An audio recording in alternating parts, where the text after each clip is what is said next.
welcome back to LinkedIn Logs, the jobs and business news podcast for the website cpluscomedy.com. Like I just said, it's a website. Go there. Welcome back in. I took some time off. Now we are back with episode 109. I was going to put this off until tomorrow. And then as I was doing yoga... Oh, Jesus. Hold on, I'll get to what just happened in a second. As I was doing yoga, I was like, oh, I have an interview to put out tomorrow. So I cannot wait until tomorrow to put this out. Here we are. Secondly, today was National Free Ice Cream. I don't know, National Free Ice Cream. I think it's just Free Ice Cream Cone Day at Ben & Jerry's. And I was told that at the dog park. So Maverick and I walked down there after lunch. It's better than doing it now when it is the evening time, post-work, when there's going to be a bunch of assholes there. But it was still a bunch of assholes there. So Maverick and I were walking down, and then, I saw the crowd. There's probably like maybe 30 people or so. And they're all just like, people were inside getting ice cream because they were moving quick. The line was moving quick. But there was like a charity outside. Then people were hanging out outside just eating the tiny, tiny ice cream cone they gave you. And Maverick and I were fully almost in the store, and this crusty ass couple, just powered by him, powered by me to get in front of the line, to get, there are already like 3 or 4 people ahead of us just to get right there. And I was just like, and then out loud I go, oh, okay, we're just going to be assholes today.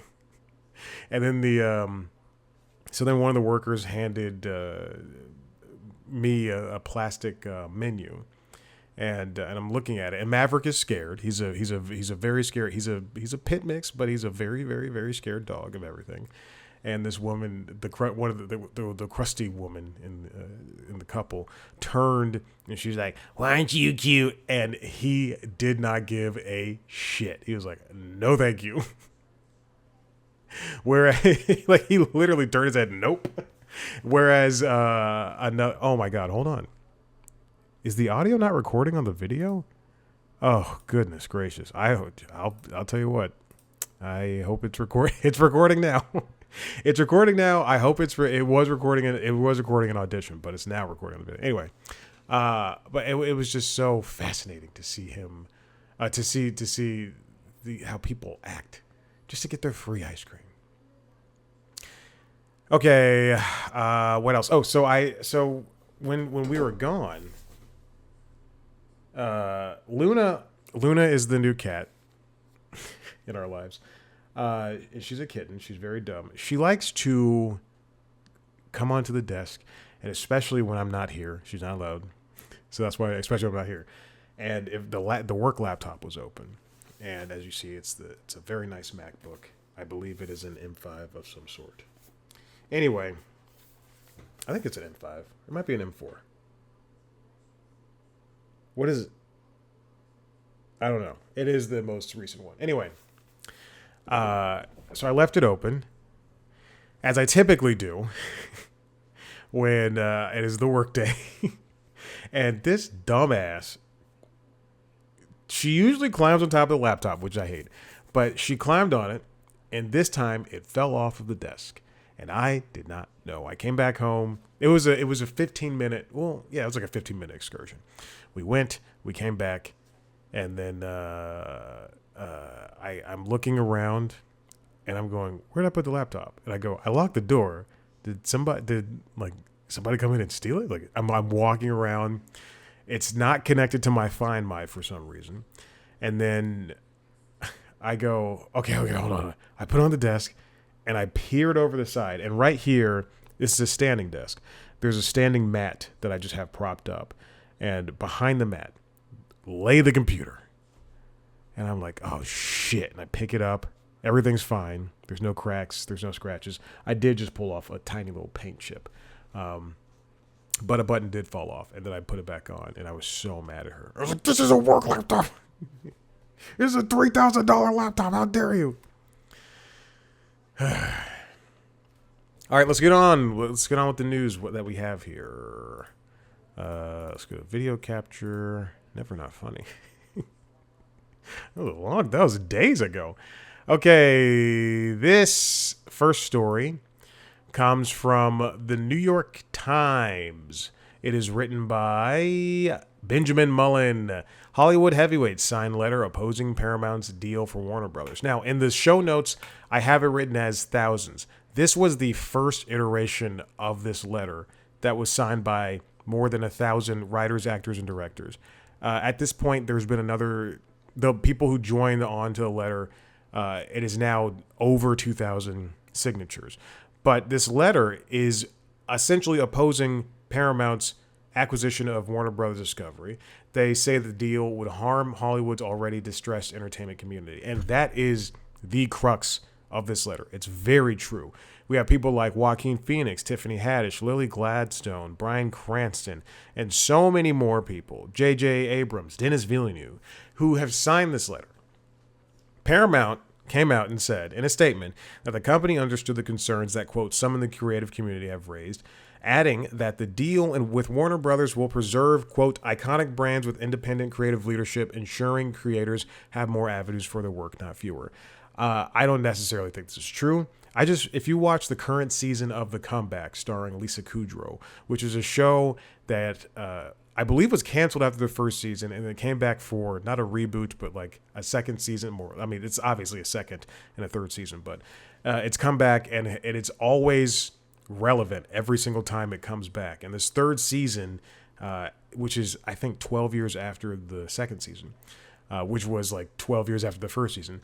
This third season concerns Lisa Kudrow's character being hired to be the first actress in an AI created TV show, AI written TV show, and the creators are taking no sides in this AI debate.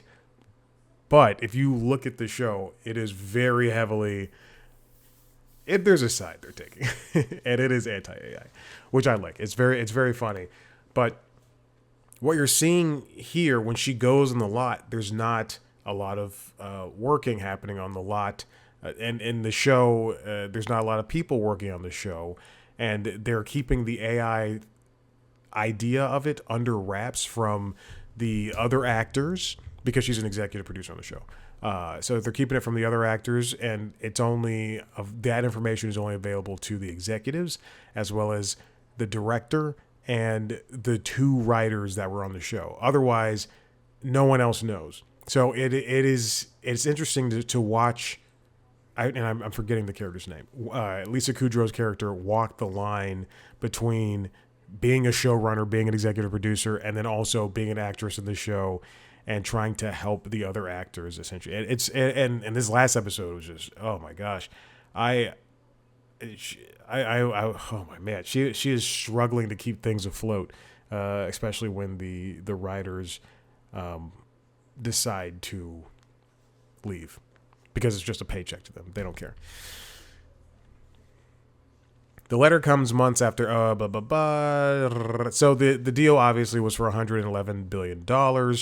And the money, this is not good. The money, I'm going to keep reiterating this, does not all just come from Larry Ellison, conservative person, Larry Ellison, buying this for his son, David, who is now running the company. It is not just from Larry Ellison. It also comes from Saudi wealth funds as well as China. So there's a lot of actors, not the acting kind, actors who have money in this, who aren't in the Hollywood system, who are known to make propaganda for their nations, more or less. The letter was organized by a coalition of advocacy groups, including the Committee for the First Amendment, the Free Speech Group, led by actor Jane Fonda, Democracy Defenders Fund, an organization co-funded by Norm Eisen, an ambassador in the Obama administration, and the Future Film Coalition, a group of independent film professionals. I love this idea, and I would sign it and I would back it, but I also don't think that the U.S. government, the people running it right now, really care about this, especially because, given our president would just post, our great president would post something opposing even the Pope. So like what like this is as much as we want to create an uprising, it's not going to do much. Michael O'Leary, chief executive of Cinema United, a trade organization that represents 30,000 movie screens in the United States, said in an interview that he opposed the acquisition, warning that any decrease in film production could result in more theater closings. Paramount, David Ellison has come out and said, hey, we want to do 30 movies theatrically per year. But that's still not enough. Combined efforts with Warner Brothers and Paramount, that's still like nothing. That's still 30 movies, let's say, 1,000, not even 1,000. Like, yeah, maybe let's say a couple hundred jobs per movie. And then there's like a lot of cross-pollination. It's still not enough. This is not good. I'm glad that this letter exists, and I'm glad that 2,000 people have signed it. This is wonderful. And hopefully it puts pressure on the United States government, I think it's the Department of Justice, who will vote. Shareholders will vote on this on April 23rd, so in a week or so. But hopefully this will at least put the government in a position where they go, even on the right, where people go, hey, this isn't maybe such a good idea. This next one comes from The Hollywood Reporter, written by Katie Kilkenny. California's creative job losses aren't AI casualties, key report finds. This was a very interesting thing to see, especially given that the concerns of the job security and future jobs in the entertainment industry are mostly with, and as you'll see in the next story, with the likes of generative AI. And then people were concerned about that. I don't think I really put that into words. Don't blame generative AI for the devastating recent shrinkage in California's creative workforce, says the latest report from the LA-based Otis College of Art and Design, which produces research annually encompassing the state's film, fashion, gaming, media, advertising, arts, and architecture industries. That's everything. According to the co-author of this year's research, Patrick Adler, a founding partner of Westwood Economics and Planning Consultants, they say the pattern of job loss in terms of types of jobs that are being lost and when they're being lost does not support the fact that there's been the displacement of workers by AI. What we do find is that AI has, in the creative economy, dramatically changed how work is being done. I listened to The Daily this morning because I'm a basic bitch. It's the most popular podcast, and when someone's like, I listen to, that's how I get my news, I listen to The Daily, I go, great. But that doesn't mean anything. They had an episode this morning called, and you're going to see the episode of the podcast I was literally just listening to. I don't listen to a lot of Comedy Bang Bang anymore, but when I see Jimmy Pardo.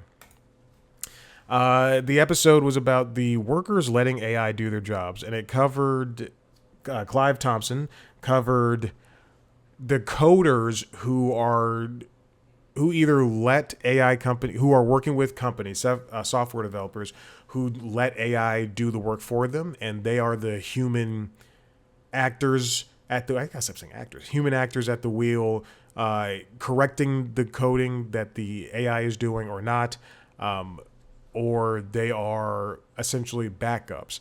But there's more to it. There's a whole lot to it. But the thing is, for some of the people who let that happen, they feel like they're losing the ability to actually code while they're correcting this, AI tool, whatever tool they're using, code, which I find very fascinating. It's the same thing, if I hate doing lunges. So if I don't do lunges and I don't do anything to the equivalent of doing lunges, then I'm going to lose that ability to do lunges.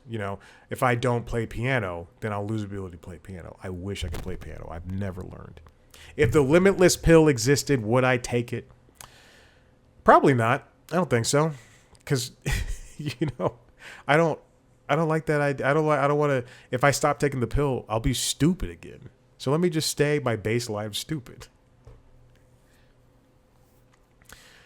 Now, the Hollywood Reporter viewed the 2026 report, which is titled Creative Disruption, AI in California's creative economy, 2022 to 2025, which I assume it covers those 3 years. And it is basically between those 3 years, California's creative economy lost 14% of its jobs, or 114,000 roles, according to a report. Those losses were concentrated in two sectors in particular: film, television, and sound, which saw a nearly 30% decline in jobs in that time period, and in traditional media, with nearly 34% decline. Now, if you look at this chart, you'll see that, let's just open that in a new tab. It barely did anything. The creative economy has shrunk in the AI era.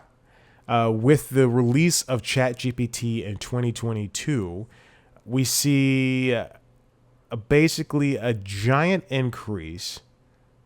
What is that blue line? Of new media. So it's plus 47%. That's in the AI era. As opposed to the pre-pandemic era, we saw 40%. Oh, wow. But it dipped in the pandemic era. It's interesting. The overall creative economy basically fluctuated between what looks to be 5 and negative 5% before now it's flattening out at negative 6. I don't know what this chart entirely means.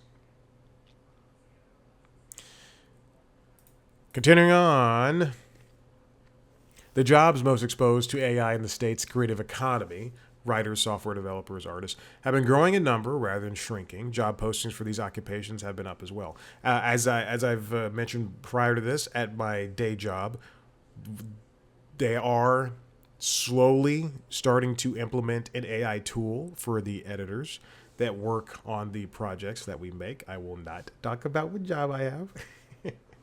And it is, you have to be so, and as mentioned in the New York Times, the daily podcast episode that I previously mentioned earlier, you have to be so very specific when the coders are talking about in that episode and what our editors are talking about. You have to be so very specific with what you want to do, what you want the AI tool to do. For the coders, you have to say, do this, this, this, and in this way, and then correct it when it doesn't happen. And then for the editors, they have to, I don't exactly know what they do. I've been in the meeting. I've been in the meetings where they talk about this. I'll say this: they've been talking about this for a year, and they're finally starting to implement it. But anyway, you have to be like, if you want, leaves to fall, you have to say, I want leaves to fall. I want it to be this color. I want it to fall in this fashion. And then even still, the clips that they're generating only last a few seconds.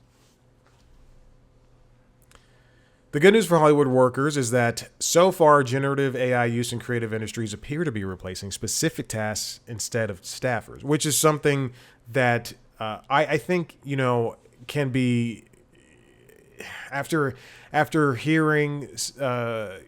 After reading some AI things about AI, I guess, and stories like this, that is exactly, I think, what we should be aiming for. When paper was created, that whole industry, the industry before then, was just like upended. In the same way, I'm sure when the calculator was invented, mathematicians were like, Jesus Christ, what is this? I don't have to use my abacus anymore. I'm spitballing here. Same thing for cars. Cars were that tool before. But people still ride horses, I guess. They still use buggies.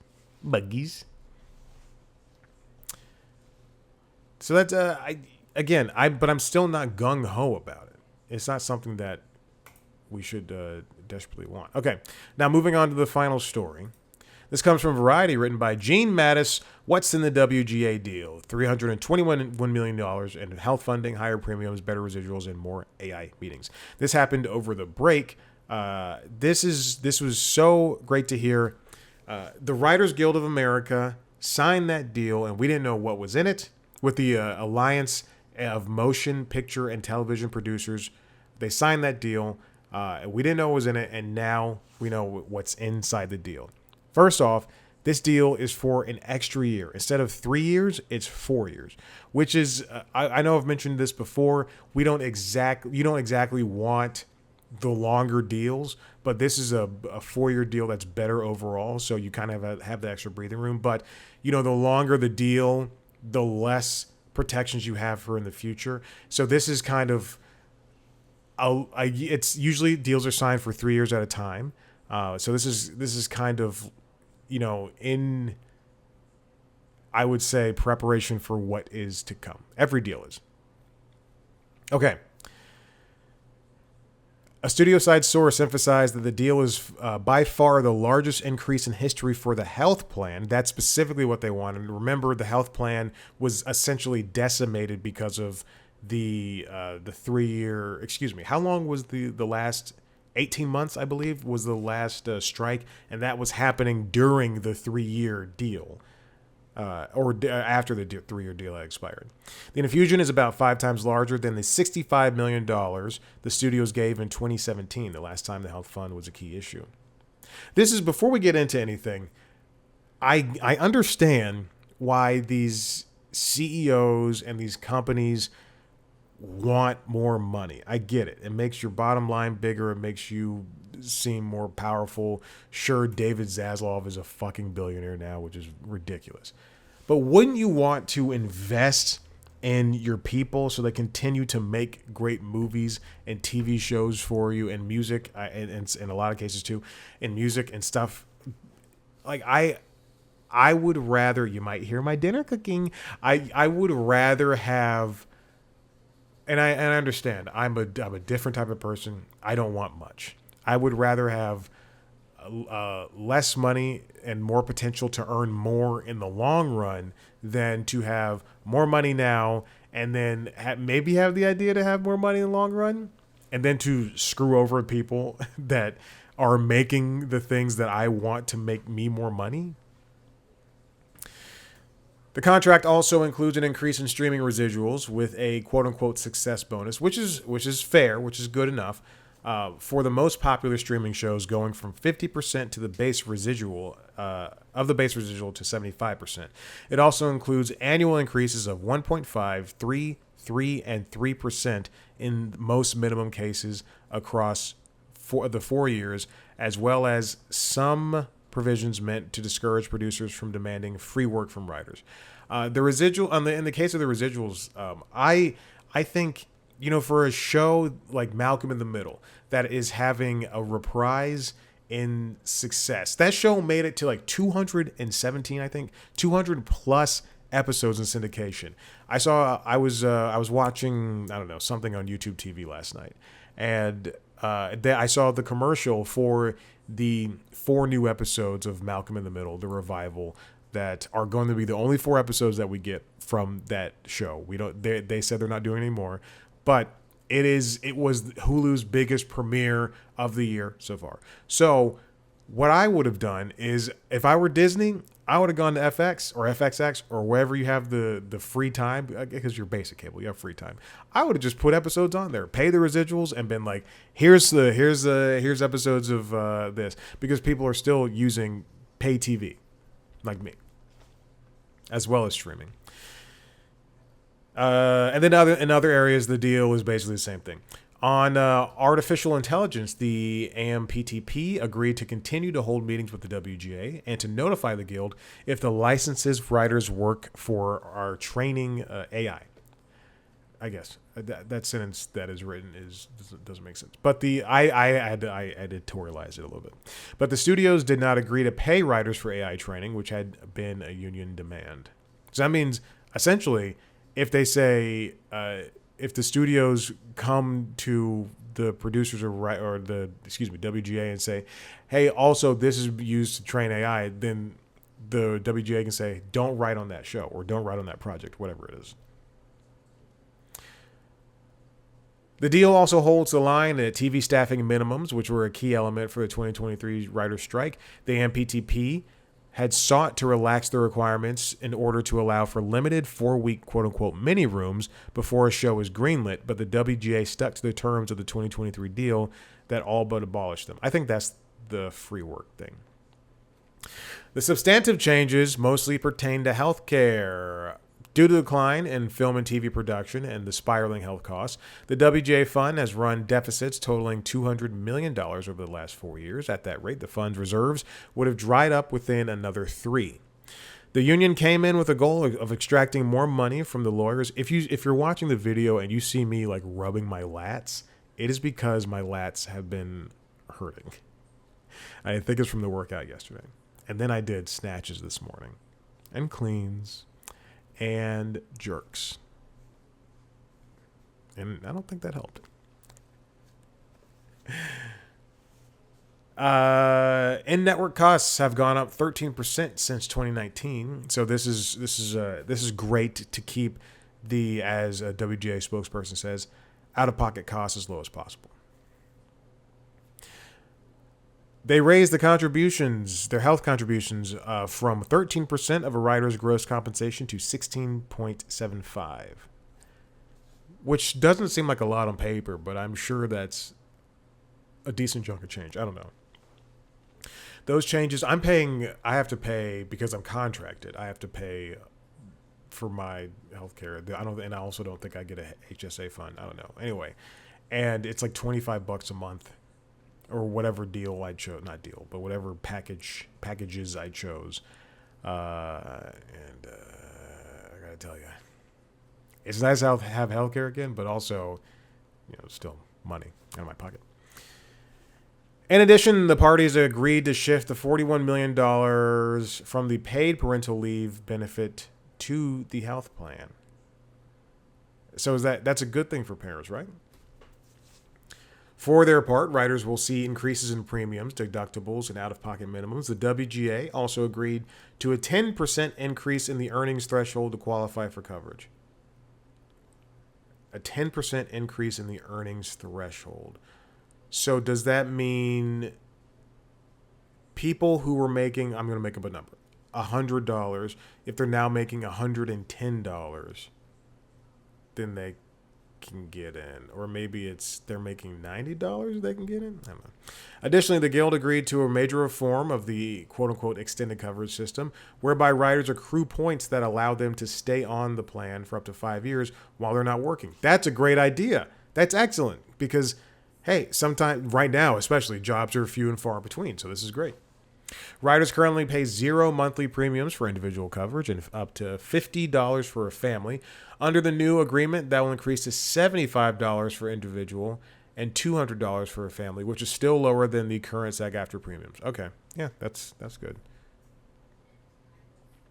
Out-of-pocket maximums will increase from $1,000 per person to $2,500. Deductibles will increase from $400 to $500 for individuals and from $1,200 to $1,500 for a family. The earnings threshold to qualify for coverage, here it is, very important, is currently $46,759. That means you have to basically be making essentially more than minimum wage, a little bit more than minimum wage in order to make healthcare and not be on state funded. The WGA agreed to raise that threshold by 10%. Okay, so that means you have to make 47,000 something. So you have to make a little over 47,000 in order to qualify for coverage. But that means you also have to be able to land a job. So the quote unquote best case scenario for you to have health care if you're in the WGA is to land a good enough job where you're making at least, a contract, I guess, or a writer's gig could be like a couple of weeks to a couple of months. And you could make in 1 year or in a couple of months, $47,000. Like that could be your take for that entire year in like 3 or 4 or 5 months, which is not good, but it could be your take. So if you landed one good job a year, then that could help you get healthcare coverage. The deal also makes it harder to accrue extended coverage points, setting a floor of $200,000 in covered earnings in 1 year to qualify. Yeah, that is difficult. Under the current system, a rider needed only to hit $46,759 minimum to begin accumulating points. The reform will dramatically slow the rate at which riders accumulate points in the future. Yeah, that's boy. Then it continues on about healthcare stuff. Okay. There's a ratification vote that'll open on the 16th, which is you can vote yay or nay, and if enough people say nay, then they'll go back to the argument board. But who knows about that? Healthcare is very important, and when it comes to writers and directors and producers and actors, if you are in a guild and you're paying your however much money to be in that guild, they help you. Unions help you get these very important things because as a community, you are better served by that union. And it is, I don't know. It's the stuff that's a negative are really negative, but these positives that they were able to get are good. And the fact that they got them for an extra year is even better. But because you don't want to be in a position where they screw you over because of this AI thing or because of healthcare coverage or anything in between. But I don't know. I'm thinking about those negatives. But it's if you're lucky enough to be in SAG as well, because you're an actor, you're a writer-actor, actor-writer, then maybe the SAG premiums might be better for you, even though you're paying a little bit more. Who knows? Okay. Listen, if you like what you heard here, head to the website, cpluscomedy.com, where we've got your favorite interviews and things with people. I don't know why I unlocked my phone. The iPad's in front of me.